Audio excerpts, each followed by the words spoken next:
میرے بھائیوں، دوستوں اور بزرگوں، اللہ تعالیٰ کی طرف سے ہر انسان کو 3 سرمائے دیے گئے ہیں۔ 3 سرمائے زندگی گزارنے کے لیے ہر انسان کو دیے گئے ہیں: جان، مال اور وقت۔ یہ 3 بڑے بڑے سرمائے ہیں: جان، مال، وقت۔ ان 3 سرمایوں کا صحیح استعمال، ان 3 چیزوں کا اس کی جگہ پر خدا کے احکامات کے مطابق استعمال ہونا، ان 3 چیزوں کو غنیمت سمجھنا، مرنے سے پہلے ان 3 چیزوں سے فائدہ اٹھا لینا، یہ کامیابی کا راستہ ہے۔ اور جناب رسول اللہ صلی اللہ علیہ وسلم اور آپ سے پہلے کے تمام انبیاء علیہ السلام جتنے گزرے ہیں، ان سب کی جان، مال، وقت وہ امت کے بنانے میں، امت کو راہ راست پر لانے میں، دین کو دنیا میں زندہ کرنے میں، اسی میں صرف ہوا ہے۔ مال کا کوئی پیسہ، وقت کا کوئی منٹ اور جسم کا کوئی تقاضا وہ دین کے علاوہ پر استعمال نہیں ہوا ہے۔ جسم کا کوئی عزم، مال کا کوئی جو ہے پیسہ اور وقت کا کوئی منٹ، وہ خدا کے احکامات کے علاوہ یا خواہشات پر یا اپنی منمانی پر، اپنی دلچاہی پر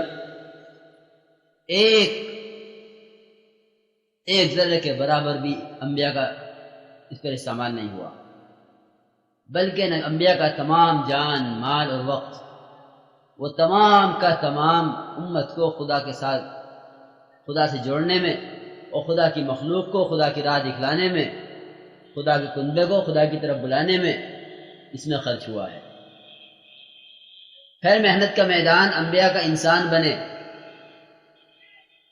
قل هذه سبیلی ادعو الی اللہ، کہہ دیجئے آپ عام لوگوں میں اعلان کر دیجئے کہ میرا راستہ یہی ہے کہ میں مخلوق خدا کو جو ہے خالق سے جوڑنے کے لیے ہوں، میں مخلوق خدا کو خالق سے جوڑنے کے لیے ہوں، لوگوں کو بندوں کی عبادت سے نکال کر بندگی پر لانے کے لیے ہوں، اور بندوں کو تنگی سے نکال کر فراخی کی طرف لانے کے لیے ہوں۔ یہ میرا کام ہے۔ اس لیے انبیاء کی محنت کا میدان انسان بنتے ہیں۔ اسی لیے فرمایا ہے الناس معادن کمعادن الذهب والفضة خيارهم في الجاهلیۃ وخيارهم في الاسلام اذا فقهوا۔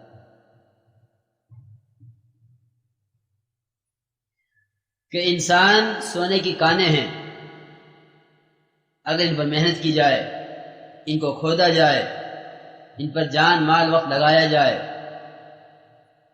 یہ سونے کی کانیں ہیں۔ ان میں سے سونا نکلے گا، ان میں سے چاندی نکلے گی، ان میں سے وہ تمام جواہرات نکلیں گے جو اللہ تعالیٰ نے اپنے خلیفہ کے اندر رکھے ہیں۔ لیکن اگر انسان محنت کا میدان ہی نہ ہو، انسان کو محنت کا میدان سمجھا نہ جائے، انسان کے علاوہ ہر چیز کو محنت کا میدان بنائے ہوئے ہو، یہ بات تو طے ہے جو آدمی جس لائن کی محنت کرے گا اس لائن کے کمال کو پہنچے گا۔ جو جس چیز کو محنت کا میدان بنائے گا اس سے پورا استفادہ کرے گا اور وہ لائن اس سے پوری کھلے گی۔ وہ قول مولانا یوسف صاحب رحمۃ اللہ علیہ کے کہ کاشتکار زمین پر محنت کرتا ہے، لیکن زمین پر محنت کرنا اس کا زمین پر محنت کرنا صرف اس لیے ہے کہ میرا بیج کتنی گہرائی میں گیا ہے اور اس کو کچھ عرصے کے بعد کتنی بلندی پر آنا ہے، اس سے زیادہ اس کی سوچ نہیں ہوتی کہ یہ میرا بیج ہے، اسے کتنی گہرائی میں ڈالنا ہے اور کتنی اونچائی پر اس کو آنا ہے، اتنا اس کا ارادہ ہے، اتنی اس کی نیت ہے۔ اس کی نیت کے بقدر محنت اور اس کی محنت کے بقدر نتیجہ۔ یہ ہر کاشتکار کے ساتھ ہے کہ نیت کے بقدر محنت ہوگی اور محنت کے بقدر نتیجہ ہوگا. کہ نیت یہ ہے کہ یہاں اتنا کھودا جائے جتنی گہرائی میں دانہ ڈالا جا سکے، اور پھر اس سے مجھے اتنی امید ہے کہ اس کی بال، اس کا پودا اتنی بلندی سے زیادہ نہیں ہوگا. اتنی محنت کو سامنے رکھ کر کاشتکار محنت کرتا ہے.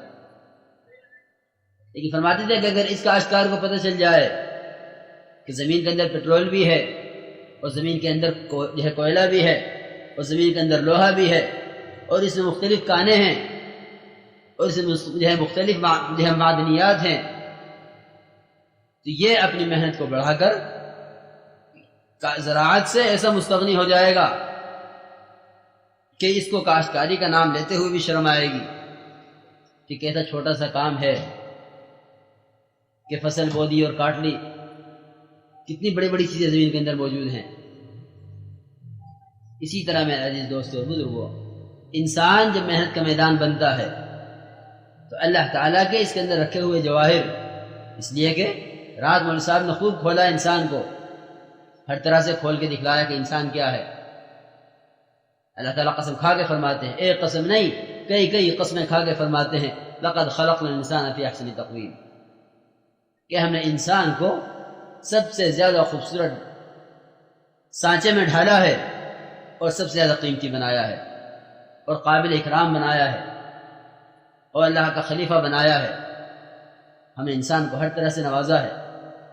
وہ خدا کے رکھے ہوئے جواہر ہیں اس کے اندر، جو اس پر محنت ہونے سے ظاہر ہوا کرتے ہیں.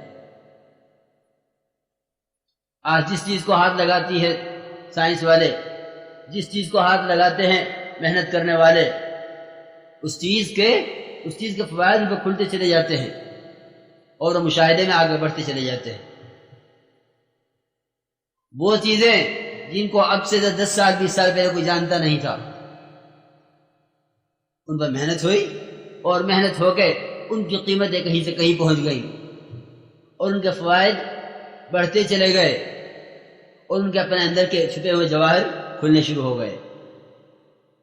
اسی طرح اگر انسان کو محنت کا میدان بنایا جائے، اس طرف غور کیا جائے کہ آخر انسان میں کیا ہے، انسان کس لیے بنا ہے. اس لیے کہ انسان وہ واحد مشین ہے عمل کی. انسان واحد مشین ہے عمل کی. کسی مشین سے عمل تیار نہیں ہو سکتا، چاہے قیامت تک کی سارے سائنس، ہمیشہ کی شروع سے لے کے آخر تک دجال تک کی سائنس جو ہے جمع ہو جائے، کوئی عمل کی مشین تیار نہیں کر سکتا کہ بھئی یہ عمل کی مشین ہے، اس مشین سے عمل بن سکتے ہیں. کہ کسی مشین سے نماز کا عمل بن جائے، کسی مشین سے روزہ کا عمل بن جائے، کسی مشین سے زکوٰۃ کا عمل بن جائے، کسی مشین سے اعمال، کسی مشین سے اخلاق، کسی مشین سے معاشرہ بننے لگے، کہ ایسی کوئی مشین نہ بنی ہے نہ آئندہ بنے گی. اگر اس طرح کی کوئی مشین ہوتی یا بننی ہوتی آئندہ کبھی، تو انسان اشرف المخلوقات نہ کہلایا جاتا. انسان اشرف المخلوقات نہ کہلایا جاتا.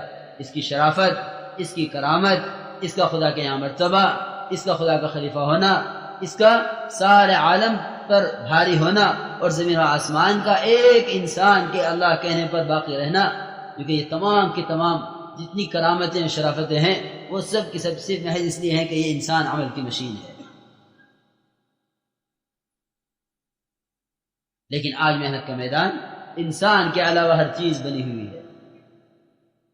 انسان کے علاوہ ہر چیز محنت کا میدان، اور انسان انتہائی بے قیمت، اس کی کوئی قیمت نہیں. اس کے پاس مال ہو تو اس کی جان خطرے میں، اس کے پاس عہدہ ہو تو اس کی جان خطرے میں. اس کے پاس جو چیز اس کے پاس ہے اس چیز کی قیمت چیز والے سے زیادہ ہے. اس کی قیمت چیز والے سے زیادہ ہے. اس چیز کی وہ قیمت نہیں جو اس آدمی کی وہ قیمت نہیں جو اس کے پاس جو چیز ہے اس کی قیمت ہے. اس لیے وزیر کو بڑا نہیں سمجھتے، وزارت کو بڑا سمجھتے ہیں.